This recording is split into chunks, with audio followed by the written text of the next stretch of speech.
ഈ പണം നമ്മളിലേക്ക് വരണമെന്നുണ്ടെങ്കിൽ, നിങ്ങൾ പണക്കാരനാവണമെന്നുണ്ടെങ്കിൽ നമ്മൾ ശരിക്കും നമ്മൾ പല ആറ്റിറ്റ്യൂഡുകൾ നമ്മൾ എന്ത് ചെയ്യുന്നുണ്ട്, മാറ്റിയേ പറ്റും. ഇപ്പൊ നമ്മൾ ഫേക്ക് ചെയ്യാന്ന് പറയുന്നത്, ഒരു പണക്കാരനാണെന്ന് ഫേക്ക് ചെയ്ത് കഴിഞ്ഞാൽ പണം നമ്മളിലേക്ക് വരുമെന്ന് പറഞ്ഞിട്ടുണ്ട്. അത് ഒരുവിധം കറക്റ്റ് ആണ്. പക്ഷെ നമ്മൾ ശ്രദ്ധിക്കേണ്ട ഒരു കാര്യം വെച്ച് കഴിഞ്ഞാൽ, നമ്മൾ മറ്റുള്ളവരെ കാണിക്കുന്ന സമയത്ത് നമ്മളെ ഉള്ളിലേക്ക് നമ്മൾ നോക്കും. നമ്മൾ ഉള്ളിൽ നീറാണോ, നമ്മൾ ഉള്ളിൽ ഒരു പണക്കാരനാണെന്നുള്ള ഒരു ഫീലിംഗ് നമുക്കുണ്ടോ, നമ്മളിലേക്ക് പണം വരും. അപ്പൊ പല ആളുകൾക്ക് ഡൗട്ട് ഉണ്ടാവും, നമ്മളെ കയ്യിൽ 5 പൈസ ഇല്ലാതെ നമുക്ക് എങ്ങനെ ആ ഫീൽ ചെയ്യാൻ പറ്റുന്നു. അത് ശരിക്കും നമ്മൾ ഉണ്ടാക്കിയെടുക്കണം എന്നുള്ളതാണ്. നിങ്ങളിപ്പോൾ ഒരു 5 സ്റ്റാർ ഹോട്ടലിൽ പോയിട്ട് അതിന്റെ ലോബിയിൽ ഇരുന്നിട്ട് ഒരു മീറ്റിംഗ് കൂടി നോക്കും, ഒരു എമൗണ്ട് കൊടുക്കേണ്ട ആവശ്യമില്ല. പക്ഷെ ആ ഒരു കോൺഫിഡൻസിൽ അവിടെ പോയിട്ട് ഇരുന്നിട്ട് ഒരു 2 പേര് ഇരുന്നിട്ട് ഒരു മീറ്റിംഗ് കൂടി സംസാരിക്കുമ്പോൾ കിട്ടുന്ന ഒരു ഫീലിംഗ് ഉണ്ടല്ലോ, അത് നിങ്ങളുടെ സബ് കോൺഷ്യസ് മൈൻഡ് മനസ്സിലാകും യു ആർ റിച്ച്.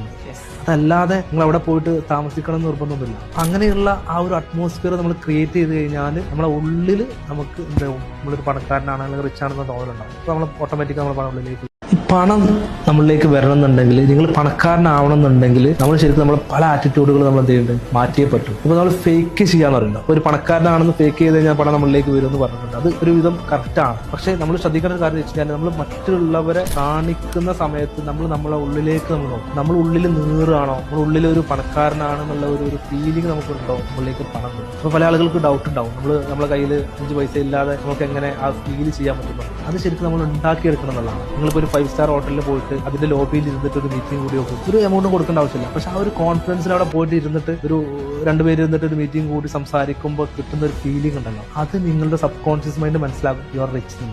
അതല്ലാതെ നിങ്ങൾ അവിടെ പോയിട്ട് താമസിക്കണം എന്ന് നിർബന്ധമൊന്നുമില്ല. അങ്ങനെയുള്ള ആ ഒരു അറ്റ്മോസ്ഫിയർ നമ്മൾ ക്രിയേറ്റ് ചെയ്ത് കഴിഞ്ഞാൽ നമ്മളെ ഉള്ളിൽ നമുക്ക് എന്താവും, നമ്മളൊരു പണക്കാരനാണ് അല്ലെങ്കിൽ റിച്ച് ആണെന്ന് തോന്നലുണ്ടാവും. അപ്പോൾ നമ്മൾ ഓട്ടോമാറ്റിക് നമ്മൾ പണം ഉള്ളിലേക്ക്